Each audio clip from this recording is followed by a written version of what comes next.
So the second foundation to green light hitting and what we recognized is if the task, the organism, and the environment has to be considered when training hitters, we have to recognize that every organism, and I know that's a strange way to say every person, but that's where I came across the language, so that's what I use.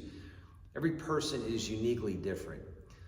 And we know that they're uniquely different physically and they're uniquely different mentally and emotionally.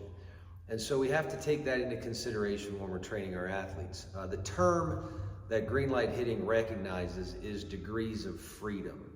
And degrees of freedom is a term that comes from statistics. Basically, it's just how many independent variables exist that can change something, okay?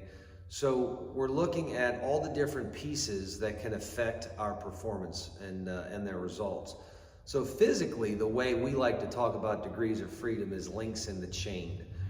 The reason why high-level athletes look super fluid and their performance looks so easy and effortless is because they have a lot of links in the chain. They have a lot of degrees of freedom. And at the very end of that thing, it looks effortless because all of the other stuff, all of our body is doing something naturally. In skill acquisition language, you'll often hear people talk about proximal to distal. That just means from the inside out.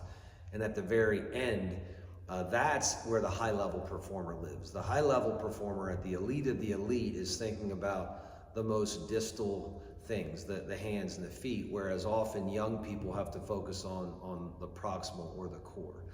Okay, so in this idea, degrees of freedom, athletes are going to grow physically as they get stronger, something we want to recognize. But we also want to recognize mentally, what kind of degrees of freedom do they have mentally?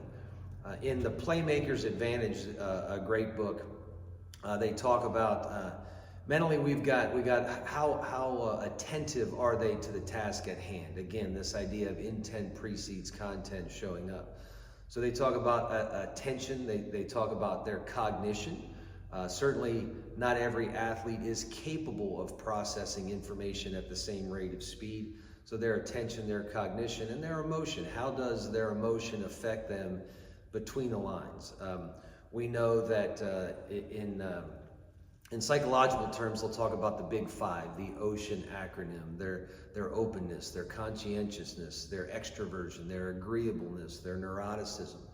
So when you're talking about the organism in green light hitting, you have to recognize that every athlete is uniquely different and every athlete placed in a different environment projects differently. Okay, so this whole idea of degrees of freedom is critically important in how you train your athletes. One message is going to be performed uniquely different by another athlete simply for all these links in the chain, physically and mentally and emotionally.